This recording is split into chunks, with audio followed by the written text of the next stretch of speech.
শরীয়তপুরের ভেদরগঞ্জে 18 বছর বয়সী এক তরুণীকে চুরির অভিযোগ তুলে গাছের সঙ্গে বেঁধে মারধর, গলায় জুতার মালা পরানো এবং মাথার চুল কেটে দেওয়ার অভিযোগ উঠেছে। শুধু ওই তরুণী নন, তার 12 বছর বয়সী ছোট বোনকেও একই খুঁটির সঙ্গে বেঁধে রাখা হয়। পরিবারের অভিযোগ, প্রায় 3 ঘন্টা ধরে তাদের আটকে রেখে নির্যাতন করা হয়েছে। ঘটনার কয়েকদিন পর সামাজিক যোগাযোগ মাধ্যমে ছড়িয়ে পড়া ভিডিওগুলো সামনে আসতেই বিষয়টি নিয়ে ব্যাপক আলোচনা শুরু হয়েছে। ভিডিওতে দেখা যায় একটি গাছের সঙ্গে বাঁধা অবস্থায় তরুণীকে কয়েকজন মারধর করছেন। কয়েকজন নারী তার চুল কেটে দিচ্ছেন, তার গলায় পরিয়ে দেওয়া হয়েছে জুতার মালা। কিছুটা দূরে একটি খুঁটির সঙ্গে বাঁধা অবস্থায় দেখা যায় তার ছোট বোনকেও। Premium commercial space is now for rent. Featuring ample parking and excellent accessibility, this 4,200 square foot space is ready. Elevate your business and call us today.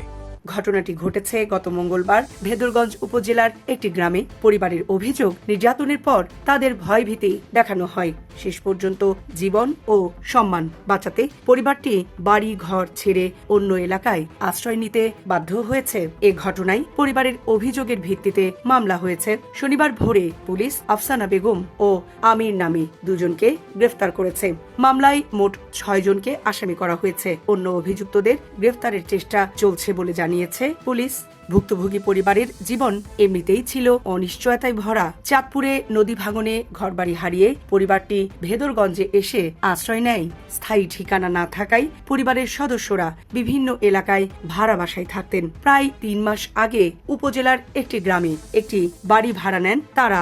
নতুন এলাকায় এসে কোনোভাবে সংসার চালানোর চেষ্টা করছিল পরিবারটি, কিন্তু সেই জীবনেই নেমে আসে আরেক দুঃস্বপ্ন।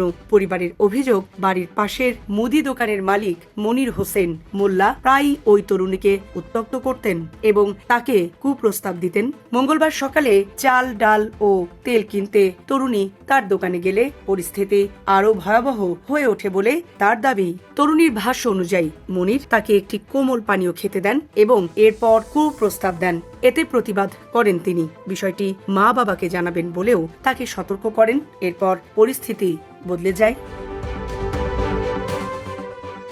পরিবারের ভাষ্য, প্রতিবাদের পর ওই তরুণী ও তার 12 বছর বয়সী বোন এবং 8 বছর বয়সী ভাইকে চুরির অভিযোগে আটকে রাখা হয়। প্রথমে তাদের পাশের একটি শিক্ষা প্রতিষ্ঠানের ক্যান্টিনে নিয়ে যাওয়া হয়। পরে তাদের ভাড়া বাসার মালিকের একটি ঘরেও আটকে রাখা হয় বলে অভিযোগ। তরুণীর অভিযোগ, এরপর তাকে ও তার ছোট বোনকে গাছের সঙ্গে বেঁধে মারধর করা হয়। গলায় পরানো হয় জুতার মালা, মাথার কিছু চুল কেটে দেওয়া হয়। তিনি বলেন, কান্নাকাটি করে ছেড়ে দেওয়ার অনুরোধ করলেও তাকে ছাড়া হয়নি। দীর্ঘ সময় ধরে চলতে থাকে নির্যাতন। পরে পুলিশ ঘটনাস্থলে গিয়ে তাকে ও তার বোনকে উদ্ধার করে।